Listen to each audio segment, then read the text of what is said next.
Hello and welcome to Lore Watch, a roundtable freeform discussion about lore and your favorite media.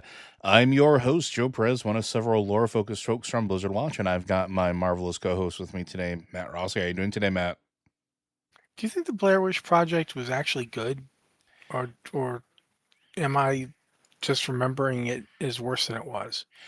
I think that it doesn't hold up to the test of time, but I think in the moment that it was released, when it actually hit theaters, that it was mind-blowing in what it was telling and showing, because nothing really like it had been seen by that generation. Okay, I can see that. Yeah, so I think this is actually relevant to what we're going to be talking about today, folks, slightly. So we'll see how you like this one. I managed relevance. Oh my lord! Oh, I I'm know. sorry, everybody. This actually was a suggestion from one of our wonderful listeners. This one from Maxla Blastrig. Which was, having been born a few years too late to have seen the Satanic Panic in person, I do occasionally still hear about the impact it had on older generations, religion, TV, games, books, movies, even on many a kid's chance to enjoy Halloween as Halloween. What is the history of the Satanic Panic, where it intersects the genres we enjoy today? And if you have questions or suggestions for a show like this one, and you want to send them in, you can go ahead and send those in to us at podcast@blizzardwatch.com. Again, that's singular podcast at blizzardwatch.com. Specify the show that it is for in the subject line, as well as any special pronunciation of your name. You can also hit us on Discord. We have two channels set aside. We have the Q and Podcast Questions channel, open to everybody. Same rules apply there. And if you're a Patreon subscriber, as a way of saying thank you for your continued support, we have the Patreon Q and Podcast Questions channel, where we tend to look there first. So this is actually one of those things where, depending on when you were born, you may have heard of it. Like in this case, Maxla here, you may never have gotten to experience its full glory, but you have definitely, or at least certainly, seen some of the long-term ramifications of what happened. I mean, I guess, do we start with the 1980 controversy that started the whole thing, Matt? I mean, ultimately, one of the things I always like to mention when we talk about this particular topic is that it's not the only time that something absolutely untrue has become extremely Yeah, Salem would like to say hi. uh, yeah, but I'm actually thinking of the Tulip Mania. You know about the Tulip Yep, Mania, right? I'm aware of the Tulip Mania. Um, um, in the 1600s, everybody in Holland decided that tulips were great and started buying tons of tulips because they were, everyone loves tulips, and the bubble burst really quickly because there was no reason other than somebody decided everyone liked Mm-hmm. tulips and that they would be worth a lot of money. They weren't. Eventually, tulips went back to their normal pricing schedule, and everybody who'd spent money trying to corner the market on tulips ended up broke. The Satanic Panic, the '80s one, started out as just a mild, extreme fringe. I don't know how else to put this. It's one of those movements of what I like to call over Christianity, where people attempt to make something evil and sinful that is technically just math. That's the thing about the Satanic Panic. Anybody who believed that you could get real magic powers from the player's handbook, I've been over that Well, thing. I You wish, know, but I yeah. Go ahead. no, I was going to say, but it definitely started as a fringe theory. Like, Matt is absolutely correct in that, and a lot of and again, this has happened periodically throughout history, but in the 1980s, this started with a book called Michelle Remembers, and it was essentially a book by Michelle Smith and a medical doctor from Canada, Lawrence Pasner, who eventually married Michelle Smith, by the way, wanted to essentially write a book about recovered memory therapy, which was essentially hypnotizing a person to try to get them to remember things that happened to them. And in this case, uh, satanic ritual abuse was the core of what happened to Michelle Smith, or at least that's what they claimed. This Mhm. got a lot of push and was really is often heralded as like the starting point of the Satanic Panic. Again, pseudoscience based around this idea that satanic therapy or abuse or ritualism is what was the cause of these deep seated like weird like marks on Michelle's psyche, and a lot of people sort of latched onto it. And I believe that this became a popular, I wouldn't say popular, more people started trying the recovered memory therapy. And more often than not, satanic ritual abuse claims started coming up.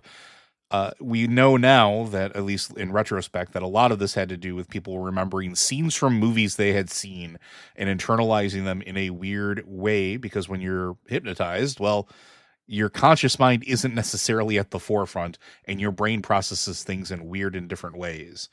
Yeah, and there's also the other problem is that um, one of the things about regressive memory therapy type stuff is that the person trying to get you to remember things can be really, really not even necessarily on purpose doing this, but they can end up suggesting to you the things they want you to tell them that you remember.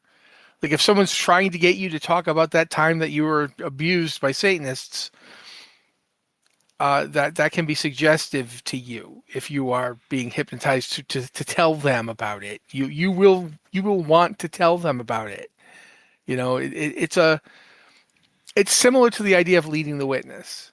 Yeah. If there's somebody there going, and then you were abused by Satanists, there's a tendency to be like, yes, I remember now the Satanists. So that's It, also a factor. There's a lot to that. Yeah, go ahead. there's also another element of it too, which I think was more recently, I don't want to say popularized, but in recent movie memory, there was a movie done on essentially something that leans into this, which is the one of the Warren files, where a they literally put somebody on trial and to prove that they were possessed. Like that this was their whole defense, and this was the devil made me do it defense. And a lot of this is not the first time it happened, but it was definitely one of the more public ways it happened. And it was something that was happen or often parroted later on by perpetrators of actual abuse. And I'm not going to go into details here because that's not this kind of show. And also, I don't feel like talking about that particular stuff. But a lot of people would claim when they were caught and put onto trial that the devil made them do it, or that they were possessed by a demon. It was pretty. It became a thing, right? Yeah, and it's similar to the Twinkie defense Yeah, in that it is what they like to call a Hail Mary, where somebody is just like, I'm gonna throw this one out there and see if it works. Also, though, we got to mention that there's a lot to what happens with this kind of thing is that there's a certain amount of popular media that can reinforce the idea, hmm and not just stuff like I think you already mentioned that people were watching. Like there were like several movies that people were yeah. The remembering. the three the three that really come up a lot is Rosemary's Baby, which happened in 1968, which is a movie that definitely sticks with you if you Oh watch it, yeah, especially during that time frame when you're not overexposed to this type of stuff. And it is, I don't want to say unique, but it is chilling in its presentation and hits close to home, especially with at the time parent age adults. Like, or you're old enough to have kids. Rosemary's Baby is going to hit you a different way. The Exorcist, which happened in 1973, which we all know the impact that had, and The Omen in 1976. Um, yeah, Most of the people, when they started going through like the accounts of the SRA, uh, from the sorry the hypnotized therapies, most of the stuff that people remembered seemed to be scenes from these movies that either they were led into reciting or their subconscious decided that it happened to them, which I think we've all had happen to us at some point in time. We're like, yeah. Oh, I actually can tell you stories about that happening to me because apparently I looked a lot like the kid playing Damien when I was a small child. So I was a small child who looked like that at the time that it was happening. And everybody was like, yeah. So yeah, I and totally I get that one. and there's a little another thing to add to this component that I think is interesting, which is prior to this, in the 2 decades ahead of the 1980s, starting in the 60s. there was a lot of immigration reform that allowed a lot of other religions to start actually coming into the states and having a foothold. And so you Mhm. had countless Asian religions as well as what we call New Age religions, including the Church of Satan, which has been around longer than it has been in popular culture right now. Um, and this era was sometimes called the Cult Wars or the Cult Scare during the 60s. Basically, it was the counterculture of the baby boomer generation. And so Mhm. you had all of these non-traditional religions entering into I don't want to say accepted, but they were more present. They were more prevalent than they had been any time before, and definitely before a wartime USA. And that definitely contributed to sort of this, and we'll call it a panic, as it really was. Like you see a lot of times, this idea that these religions are evil or bad, and because they're going to replace the religions that came before them. So there's a level of that as well to remember. And then you also have anything that had to do with any sort of cults or family oriented, I guess, death cults or things like that that would have happened before or during this time. Because don't forget, the 80s weren't the only time that you had this stuff happening. It was happening before then as well, especially during the 60s and 70s, where it was not abnormal to, have people join a religious movement, and lo and behold, it turns out to be a cult. So, sorry, I didn't mean to cut you Yeah. off, but these are No, factors that I think needed to be added in. no, and we could go on more about it because, like, I'm just going to mention this one. Uh, it didn't help that, for Oh, example, I didn't even mention in 19, McCarthyism.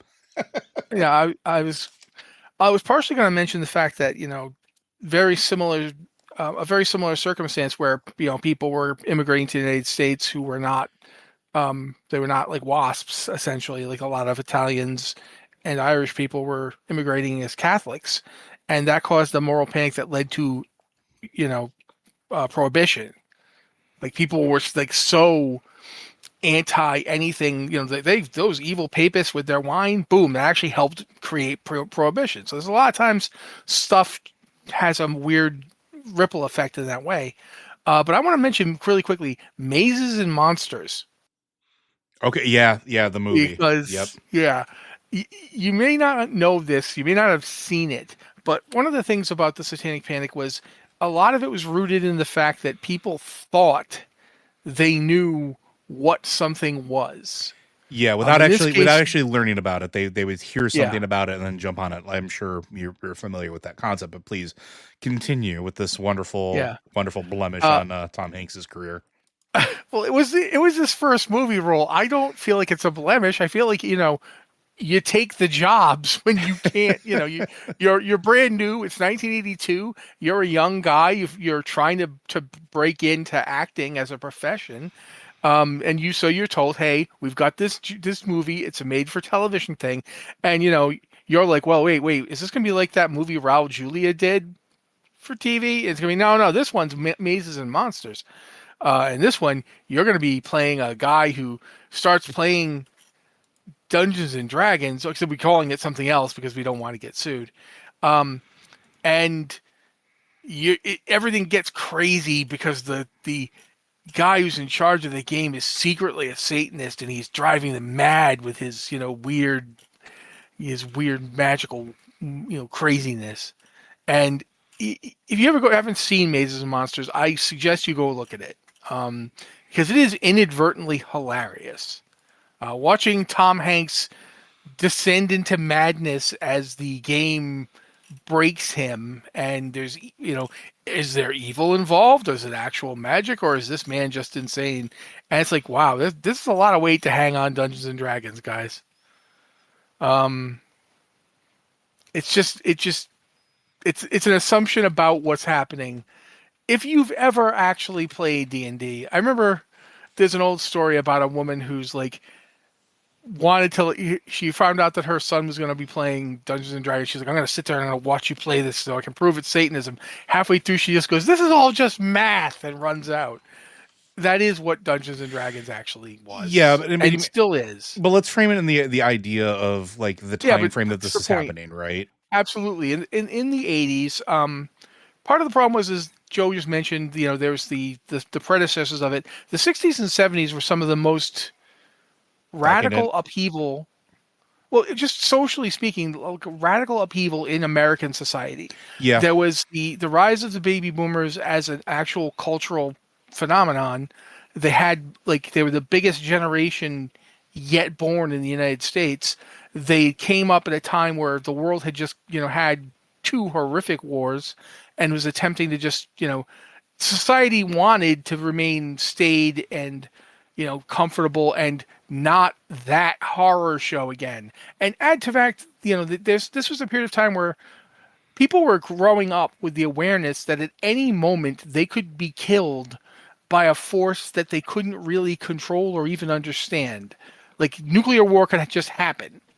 And, one of the big moments in the 60s that really gave that in was the Bay of Pigs incident, where the United Mm-hmm. States was like, you don't put nukes in Cuba, and the Soviet Russia was like, we're going to put nukes in Cuba. And the Americans were like, if you do, we are going to go to war. And there was a period of time in like 1961 where everybody thought this is going to be war. We are straight up going to have, and that's the generation that at the point in time when we get to the actual Satanic Panic, they have gone from being young children to being full-fledged adults, young adults, and now in the 80s they're now adults. They are essentially at the point in time where they have the most social power they're going to have, and they're going to keep that power for the next 40 years because there's so many of them.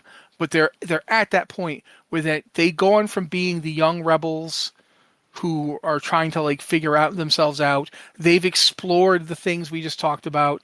They've watched the films we just mentioned. They've lived through it, and now they're the ones going to have kids. Mm-hmm. Rosemary's Baby doesn't just hit different if you're old enough to actually have had a kid. It hits way different when you are like, say you're 15 and you're watching this and thinking, wow, and you're 30 and now you have a kid and your kid is acting like you did when you were a kid. Now you have to watch your kids play this weird game. And they don't want to tell you anything about it.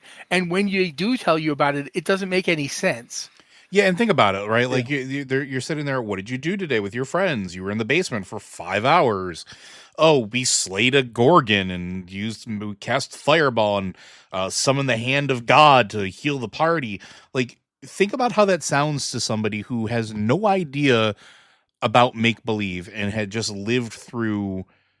I mean, I don't want to say hell on earth, but I mean, pretty darn near close, especially with all of the panic and all of the pressure that they had beforehand. It's going to sound weird. Yeah. And keep in mind, too, this is the period of time in which stuff like the Berlin Wall falling happens in this decade. This is a decade where everyone thought, okay, we're going to be in this eternal Cold War forever. Oh, wait, no, that's done. What? Like, it was very hard to have bedrock social assumptions and hold on to them. And then when you have your kid telling you, "Oh yeah, no, I'm playing Merkelbach. He's a third level fighter. He's a half orc," and you're sitting there going, "What are you talking about? Like you just hung out in the basement for 2 hours." I am a third circle warrior of the Ecclesiastes. Like you can get like really weird with it.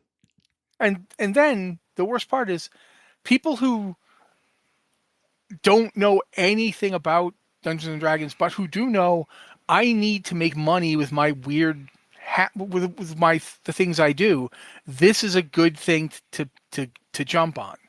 I don't know how much we can talk about Jack Chick here, but guys like Jack Chick, if you go and look him up, he made pamphlets. Yeah, I think Chick tracks. I think they might be a little outside of the scope of today, but yes. But he does one of the ones he did. He jumped on this bandwagon. He made a whole thing about how using Dungeons and Dragons, these Satanists were going to corrupt this family and drive them all mad. And in the end, Jesus shows up, not literally, but through faith. And it's the kind of thing that was being repeated over and over again, and not just repeated in like unsubstantiated like conspiracy theory ways. Oh no, it was on TV, man. It literally news programs. Like we talk about the sensationalism of news right now. American media really leaned into like a tabloid style reporting, and like they had the handcuffs removed. Like there was no punches pulled. Yeah. News stations could use scenes from movies and present it as if it was an actual example of occult activities, and like pass that off as if it was real. Yeah, as long as they put a little thing on the screen down the bottom saying, not actual, No, not live footage or regardless of something. how visible it was, it just as long as Yeah, it it was didn't have to be there, seeable. it could be tiny and off in the corner. And most people at the TVs at the time, your TVs in the 80s weren't exactly high definition. So like most people didn't see that. And now combine this with everything else, and you got yourself a recipe for disaster. And what this really led to, because we could talk more about the history of it, but I think we should shift into some of the impact of it immediately, which is really censorship, right? Like that's sort of like the crux of it. But it wasn't just Yeah, censorship. Go ahead. I'm just saying it's not much different than the social panic that led to the creation of the Comics Code Authority in the 30s and 40s. Very similar. Somebody like I forget who wrote Seduction of the Innocent. I know his name, but I can't remember it. But he basically came around, read some comic books, and decided that because in the Batman and Robin comics, a younger man is living with an older man, and they're going off to wear weird costumes. This is clearly, a sign of comic books attempting to corrupt you into Yeah. devilish sexual practices. Frederick Wortman. Yep. Yeah, Frederick. Yeah, and if you actually read a Batman comic, they were literally as sexless as was humanly possible to be at the time. They were so sexless that they got rid of the long-running Batwoman and Batgirl characters. Like in the 40s. They just straight up got rid of them because he wrote this. They were like, we can't have anything that even remotely salacious. They made an older relative of Bruce Wayne move into his house to just be there. Like, look, nothing's going on because there's an older woman living there now. A lot of things happen because of these kind of moral panics. And in the case of the Satanic Panic, it got out of hand real fast. Yeah. Like you'd be watching, like you'd be sitting at home, and then suddenly be like, "Is your child currently summoning the devil in your basement?" News at 11, and then you'd be like, "What is my child doing that?" And you'd have to wait till 11 p.m. to find out. And of course the report would ultimately be, "No, probably not, but you should still be careful."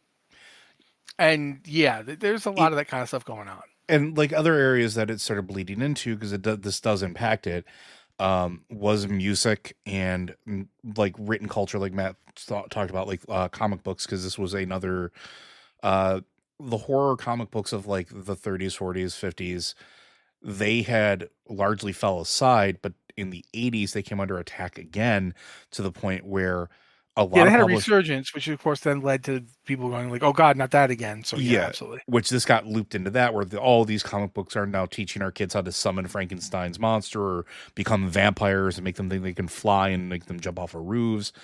But it started a heavy censorship in that. It started a heavy censorship in books. Yeah. And interestingly enough, the music as well. I was going to say, I can't remember what Tipper Gore's little group was named, but I remember them very, very effectively. And it doesn't help the fact that people were actually out here writing music and comic books about how great Satan is.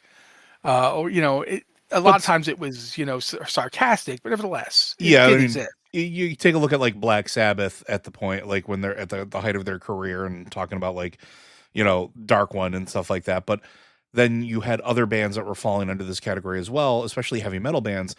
Judas Priest is actually up there, as is a few others that actually went and had to testify before Congress as a result of this. And interestingly enough, we're talking about the long-term effects of it, but immediate effects was the PMRC and warning labels. So the Parental Music Resource Center, Tipper Gore's group, Yep, Tipper Gore's group had a campaign of labeling the music with explicit content, and it resulted in you may have noticed this if you ever bought an album during the 80s, and even now I think they have to have it. The thing is, there's no albums anymore. What happened. Literally, I just bought one. Physical ones. Yeah, but yeah, it's less common. It's not as big. Yeah. But even if you look at album covers on like Spotify or other streaming services, uh like rap Explicit albums. lyrics, warnings, and so Yeah, you forth. Yeah. have to have the explicit lyrics and parental advisory warning on them, even in digital format. Um, Actually, that's a really good point. Too. One of the other things that was happening at this time period that we really do need to keep in mind when we're talking about the Satanic Panic is box stores were becoming big. yes, And a box store is essentially just I'll use one of the more common ones. Groups stores like Kmart or Walmart or what have you. Big everything goes here stores. And I remember this real well. In 1981, I can actually say this with absolute certainty. I bugged my mom into getting me a D&D book because I wanted to see what this D&D thing was all about. Keep in mind, it had been around for about 5 to 6 years by that point. My mom went to the local Inn in Hope, which I don't think exists anymore, but at the time it was this big box store where you could go and pick up pretty much anything there. Like if you wanted shoes, they got them. You wanted clothes, they got them. You wanted weird food from some part of the world that you've never heard of before, they had it. Books, big bookstore, big music store. My one mother goes in and picks up the box set for D&D, and then a book that wasn't D&D at all. It was just a book about dragons that happened to be next to it. And that's how my first Dungeons and Dragons experience was, my mom going and getting it for me. But for every cool mom like mine that went and got you this, there was another mom who was like, "Why is this in this I store? It's evil." yeah, I mean, I can tell you from my personal experience, I had a very alternate experience at first with it, where because of this type of stuff, even though my mother grew up in an era where like she listened to rock and heavy metal, and she was used to like that type of culture. When it came time for me and I was starting to get into these types of things, she was vehemently against it until and like Matt said earlier, that scene about the grandmother just saying this is just math. That had to literally happen to me, where before my mother would let me engage in like a game store or go and buy any of these books, she didn't read the books, but she had to literally sit there while the first game session was going on. And then she was like, so you guys just make pretend and roll dice, and if it happens, it happens. And if it doesn't, it's like a video game, you just reset it and you go and you It's just just like yeah. I remember my mother said it's just like any time that I watched you and your cousin, pretend to be Star Wars characters that's in what the my mom backyard, said, yeah. except that in real life, when children do this, I don't know if they still do, quite frankly, because life is very different now. But when children did this, they would often get into arguments. But yeah, you didn't get me. I got a tank top and it's bulletproof. And so it was like, so you do that, but now you have rules. So you roll a die, and that tells you if you did actually hit them or not. It's literally what it actually is. But because society is the way it is, and also because stuff, what's the old saying? If it bleeds, it leads. Hmm. Like if they can get, a great thing about a moral panic is you can basically get people to buy newspapers or watch your news show or pick up that movie or book or what have you if it kind of confirms what they already think is true. And it doesn't matter if it is true. What matters is, do people believe it's true? And unfortunately, once it gets to critical mass, it has a life of its own. Yeah, and this led to an interesting, and we're going to talk about movies because movies were completely different in this regard, which is wild. But for television material, for written material, for games, comic books, stuff like that, it became way less socially acceptable to openly be into some of this stuff, because Hmm. you were always afraid of, were somebody's parents going to, you know, think you're a demon summoning Satanist, or that you were going to sacrifice their child, or, some other thing. And so it really pushed a lot of, at the time, I'll say nerd culture into like the shadows, right? An immediate effect is a lot of the less mainstream items like gaming and stuff like that became, I don't want to say basement dweller qualities, but that mentality. Like if you were into that stuff, you were weird, you were possibly evil, you didn't openly talk about it or do it until much Yeah. later. This is stuff that didn't exactly have a ton of social cachet in the first place. Yeah, but now it had I even mean, less so. yeah, it's like if you go and look at the war gamers of the 70s, they didn't have anyone going around telling everyone how evil wargaming was, but they were nerds for doing it. Now imagine you're nerds for doing it, and it might be, everyone's talking about how Satanists are using it to get to new victims or what have you. And again, a lot of it was based on one or two people who had claims about abuse. And it's not that those abuse cases didn't happen. It's just that if three people were abused by someone out of, like, say at the time 150 million people in the United States, if three of them were abused by somebody who was using this as their means in, it doesn't mean the other 50,000 people who are interested in it are doing anything, Right. again, other than rolling dice in their basements. We honestly, like, most parents and most people didn't like, uh why can't I think of his name? Peter Cushing, right?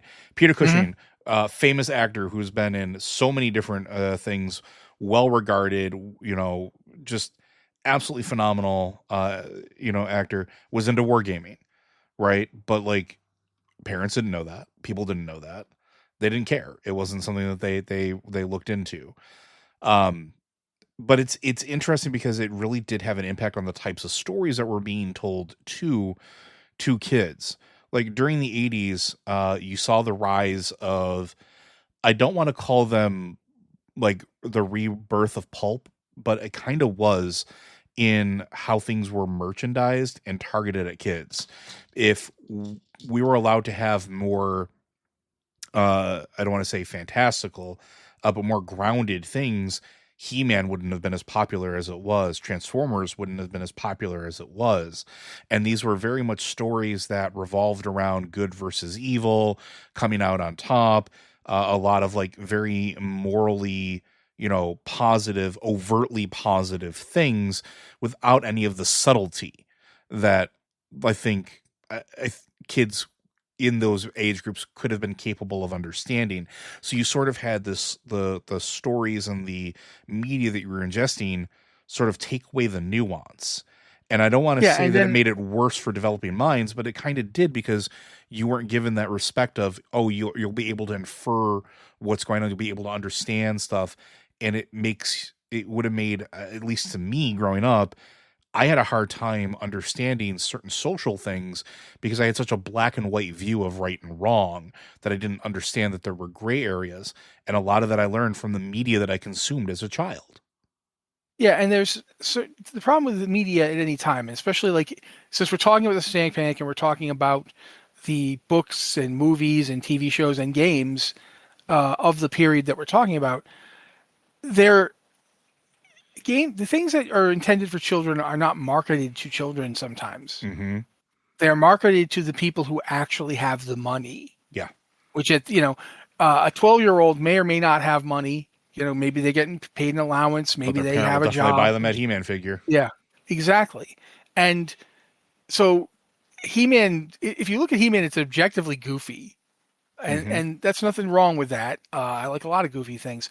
But as people who were given that kind of thing in the late 70s, early 80s hit their teen years, and again, I'm a real good example for this. I was a teenager in the 1980s because I am indeed that old. I went from kid who loved like like Thundar the Barbarian and these moral pageants of good and evil always presented as these are the good guys, these are the bad guys, and the twain shall meet. As I hit my teen years, that's right around the time that, for comic books, for example, we started getting the Bronze Age, Mm-hmm. where suddenly Batman went from being, I'm always helping the police to, no, I'm actually a vigilante who does my own stuff. The infamous five deaths of the five crimes of the Joker comic that brought the Joker back after like a decade of him not really being used, and portrayed him as a crazed serial killer, is from this period of time. Characters like Ra's al Ghul, who wants to kill off humanity, but at the same time, he's not doing it because he just enjoys killing. He thinks if we don't, the world is going to end. Like life on Earth will be destroyed. So he's got a kind of an ecological message, but he's still a villain. and that kind of thing comes up. Superman's Blade. infamous kryptonite thing. All of this comes up at a time where we start getting more independence in that field. This is what leads to books like The Dark Knight Returns. Because Frank Miller, comes up and he does Daredevil for a while, and he's very much a pulp-minded person. Like Pete, Hmm. I'm sorry, Pete. He's a friend of mine who often talks about this. Joe just mentioned the rise of, a return to pulp, and it's a return to kind of like we're now old enough that we start noticing things aren't quite as easy as we were told they were going to be. And there's combination of that backlash while at the same time the parental group is like noticing the backlash, and this goes, you can see this in the rise of juvenile delinquent movies like, pretty much Rebel Without a Cause, or the infamously zany I Was a Teenage Werewolf, where you're kind of like, on the one hand it's feeding to the people who are buying it, while at the same time it's also kind of feeding to the people who know this is sarcasm, this is satire. A lot of people don't get the satire. And when they don't, and they just take it at face value, stuff can go way off the rails. And unfortunately, at the time, video gaming and tabletop role playing and all that stuff was very fringe. Yeah. It just wasn't something we forget, because, video games now are like what? A multi-billion Yeah, dollar industry? every household has one. Everybody, even their parents, play a game of some type, like whether it's a Yeah, they're Facebook on their game or, phone or or they're on their something. phone or something Yeah. like that. Games have become very much mainstream in the last, I want to say, 20 years, really. Yeah, I would say that the late 2025. 90s to Yeah. now. But Yeah, absolutely. the other side of the coin from the sort of, I don't want to say the simplification of media, was definitely age banding, right? So like that simplification in media really, at least throughout the 80s until you started getting into the mid 90s, where some of this started to tail off a little bit, not gone, but tail off, was very much everything that's young must be this morally black and white thing. And then as you started getting even to the 90s, some of the stuff that happened during the 80s was like there was a counterculture to this, right? And that started to take more of a foothold in the 90s. So during, Matt mentioned the Bronze Age comics, I'll mention some of the Copper Age comics. So in the Copper Age, this is the time period between 1980 and 1991, roughly. You started to have some really big things come out that were uh, they weren't extremely mainstream popular, but they were popular enough and they started to gain a foothold that would blow up in the 90s. Teenage Mutant Ninja Turtles is one of them, right? And I Hmm. bring this up specifically because if you've ever read the original Eastman and Laird Teenage Mutant Ninja Turtles, it is not a fun, fluffy comic book. It is brutal. It is bloody. It is a story about revenge. It Uh, is very much a distillation of everything that was going on in comics at the time, it's but specific. amped up to 11, and all of it happening at once. And it's very much a result of the indie comics boom of the 80s. Yes, and very specifically, and I'll use this as an example, and I talk with this about at the shop all the time. Teenage Mutant Ninja Turtles was really born of a look at Daredevil comics at the time and going, "This is stupid. Like this is too soft. This doesn't make any sense. There is nothing here that like why is Daredevil doing this now instead of what he was before?" And like you look at it, like the Hand is the primary ninja organization in Daredevil comics, and prior to this, the Hand was a evil global organization of assassins, very much like the League of Assassins in Batman, um, except much more hell bent on world domination. And then in the Turtles comic, it was the Foot, and they made fun of the fact that there's this evil organization of ninjas just in New York City for whatever reason, like little things like that. But you started to see that in a lot of the other comic books of that era, right? Like you saw the introduction of Usagi Yojimbo also through sort of that anthropomorphic era, but like it did a lot of the same thing. It Yeah, took a and I'm sorry, but since you mentioned Josaju Jimbo, I got to say this. A lot of people saw that comic at the time and looked at Sakai and thought, oh, hey, look, it's a cute animal comic. Like it's like the samurai era, but it's bunnies and foxes. And meanwhile, if you actually read it, it was one of the most trenchant. Like it is a harrowing tale Hmm. of life amongst these people. It's basically just feudal Japan in all its warts and all, but bunnies and foxes. It's kind of like Mouse Hmm. in a way, where it's the Holocaust, but presented via mice. And people, you know, age banding and the commodification of these things is really responsible for why we ended up with a whole bunch of people absolutely convinced that Satanists had this kind of social power. It's kind of amazing, really, and I really also you got to recommend Usagi Yojimbo. It is amazing. It's 100%. really good comics. And it's not the only ones that were at that time too, because you started to see a shift again from that early 80s panic to starting to re-embrace a lot more of the adult themes, and again telling them with nuance, because, and again I'll use comics as an example, even Marvel was starting to lean back into that way of including more nuance.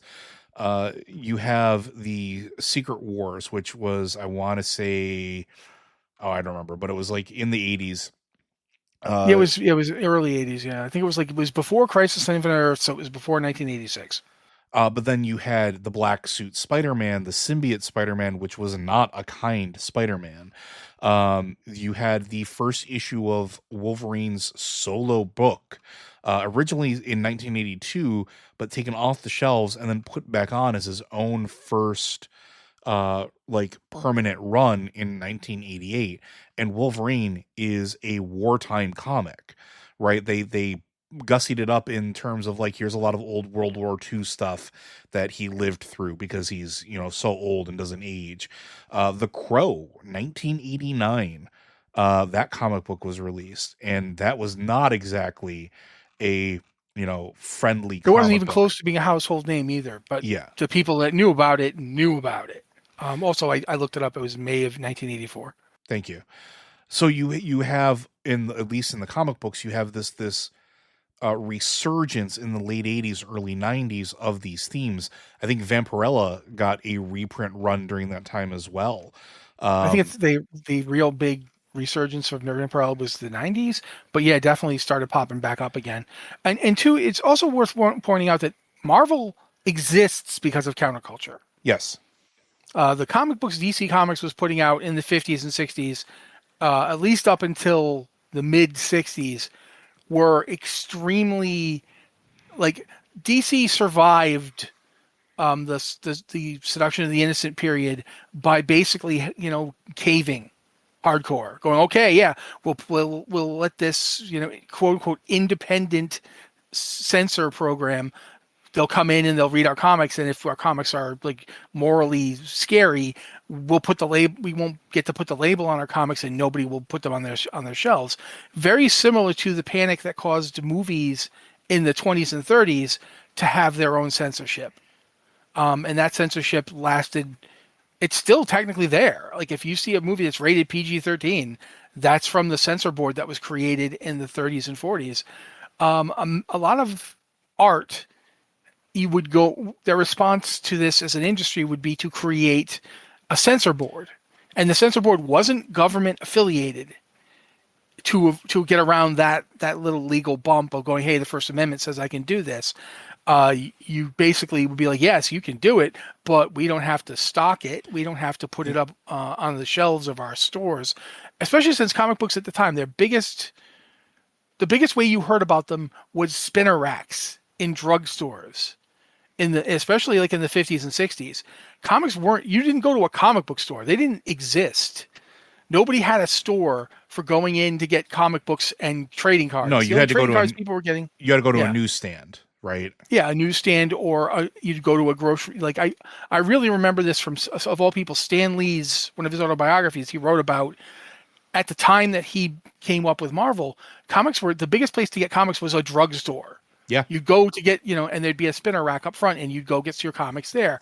And it wasn't kids buying the comics themselves half the time; it was their parents and grandparents. Because again, money. Who has the money?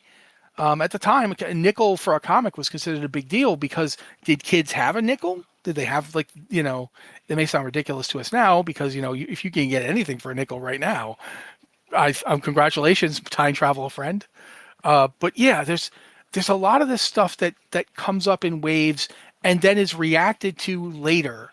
And the reaction later is from people who at the time were the consumers for for the market of this thing. Comics are a really good example for this. Movies, Joe talked about being different, so I'm going to let him talk about that because I think he's going to say what I think he's going to say, and I want to see what it is. Yeah, so movies were almost the opposite effect of what written media was during the early Satanic Panic, and there's a lasting legacy therein. Horror films in particular really started to say to heck with it and exploited the zeitgeist. Right? They started really leaning into the horror heavy metal themes. They satirized or leaned into the public hysteria as selling points for their movies. Movies such as Trick or Treat or Black Roses are often brought up because they often revolve around themes of like censorship and corrupting musicians. There's Night of the Demons. There's all of these weird schlocky, we call them schlocky now, but during the time they were definitely made to sort of fly in the face of this these Like movies. Strange World of Arthur Brown. Strange World of Arthur Brown. Who is like, I mean, trying to explain that guy. No, we don't have time. But the Strange World of Arthur Brown, their famous song is, I am the God, literally starts with, I am the God of Hellfire and I bring you. And then it switches into a much softer fire. I'll give you to burn. Like, if you listen to Inagata Devita, you realize it's barely coherent. Like, you can't understand most of the lyrics to Inagata Devita unless you're like Joe or myself and you had a period of time where you were a musician because you would have actually looked at it.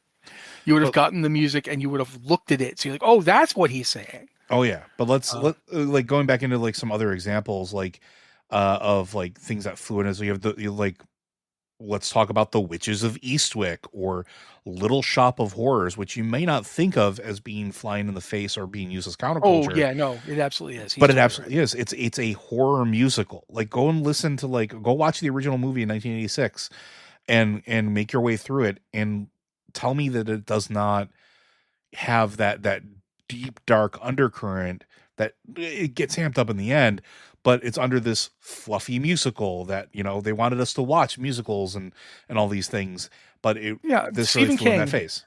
Stephen King wrote in his book Danse Macabre that the horror genre, especially like horror films in the Americas in the 50s, 60s, and 70s, they went from a series of films that were essentially just Watch for the Mutant, which was like, the film would literally be, the Attack of the 50-Foot Ant or something. Yeah. Or the original Thing. The original version of it is all about how crazy egghead scientists want to tamper with forces beyond their ken, and only strong-jawed American militarists can control these forces properly. Yeah, we need the scientists to figure stuff out, but then we got to put it in the hands of the strong military. If you look at that film version, not the original story, not the novel, that film version, and then you go look at the 80s film version of The Thing, you get a completely different experience that is only tenuously at best related to the original.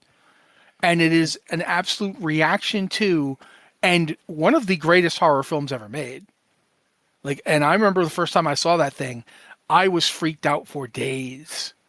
The visuals were terrifying, but the idea that you would really not be able to tell that this thing was out there, that at any moment it could infest your life and you wouldn't know who was really a person and who was this monster.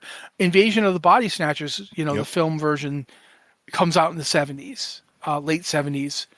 I think maybe it might have been the early 80s, but that movie, again, it takes the paranoia of the taking completely serious paranoia of the Red Scare, and now it flips it on its head and goes, no, let's really look at what a society is like when it's just about, personal, visualization and personal growth at the expense of having a society.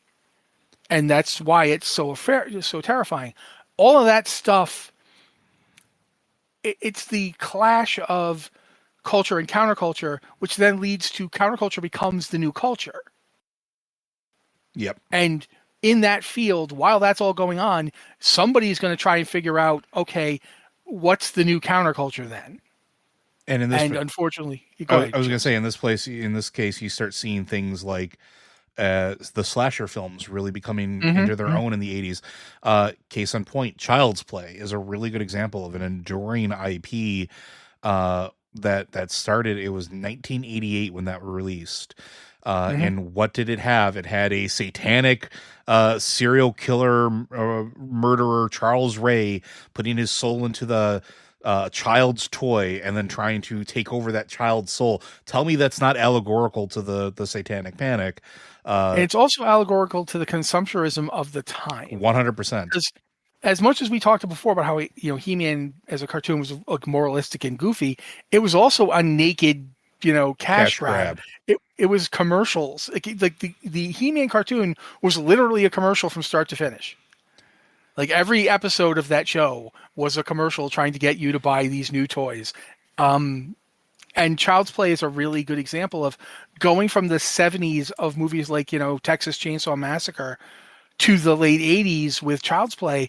And now you've gone from this is here to be terrifying and shocking to this is here to be terrifying and shocking, but also, isn't it funny how we're selling this to kids? Mm-hmm.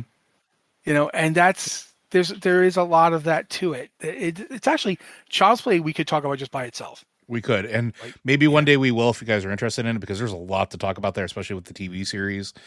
Yeah, Uh, it's crazy. but moving into the modern era, you start to see more of a lasting effect of it, because now you have folks that grew up through this, that grew up understanding what was happening around them, that essentially start making their own movies and or making their own media or making doing video games or whatever the case is. And so you see, like, if you ever enjoyed true crime, anything, that is a legacy given to you by the Satanic Panic. And people think, Yep. oh, it's from the 50s serial cop shows. It's not, actually. No, because Um, those weren't even trying to be true. those weren't. In true crime, like, think about it this one. It's the how often are false accusations used as a theme or a by theme through it. Look at Law and Order in particular, and the all 8,000 seasons of it. Pick whatever variation flavor you want. Yeah. Almost always, like every other episode, there's a whole thing of false accusations, and then false accusations of ritual abuse that lead to real criminal convictions that tear families apart, that then have to be fixed later on. But modern true crime media, even podcasts, that dig into these stuff and dig into things like, as far as actual like wrongful convictions, owes its legacy to the Satanic Panic. You have recurring themes throughout those true crime stuff, like I just said, those motifs, even something referred to as, in this is a term that maybe people don't know, but folk devils. And it is a dirty term, and I will freely admit that, and it's not one that people should throw around. But Don't Google this. I will give you the short version. It's you demonize somebody who's other, and it's usually somebody of a outsider racial bringing up. Like, it's like Mm-hmm. a small town, like Watch for the mutant. a Watch for the Mutant. A black person moves to a small town in the middle of Wyoming. A Puerto Rican moves into an Upper West Side building apartment or something like that. And these people are often targets of demonization. It's thought to be as if they were, evil themselves. It's Yeah, the awful. stuff that just comes along and embraces all the stereotypes Of a moral and panic. bigotry. Yeah, and just embraces it and throws it out there. Not gonna mention this thing by name. I'm just gonna say, if you look at in the 19th and 20th centuries in particular, the rise of tracts that are essentially just, hey, you heard about these people? Here's the thing you don't really know about them, and then it's just Yeah. awful, incredibly violent, incredibly bigoted things that they accuse them of doing for the purposes of eventually getting everyone on board, even if they don't consciously know why they believe this stuff. They believe it because somebody put out an incredibly ridiculous lie-filled tract, and now suddenly that stereotype is everywhere. Yeah, Um, and then for the more positive long-term effects, and I just want to finish this with like an upper note, but you mhm. will have noticed that in the last couple decades, we've had a much more nuanced level of storytelling that allows stories to be available to entire families of people, regardless of age, right? Uh, Recent animation like The Owl House, while it can be a show targeted at kids, is a show filled with nuance and understanding and messages that are not necessarily about, good versus evil all the time, but about the navigating the complicated series of things that we have called life.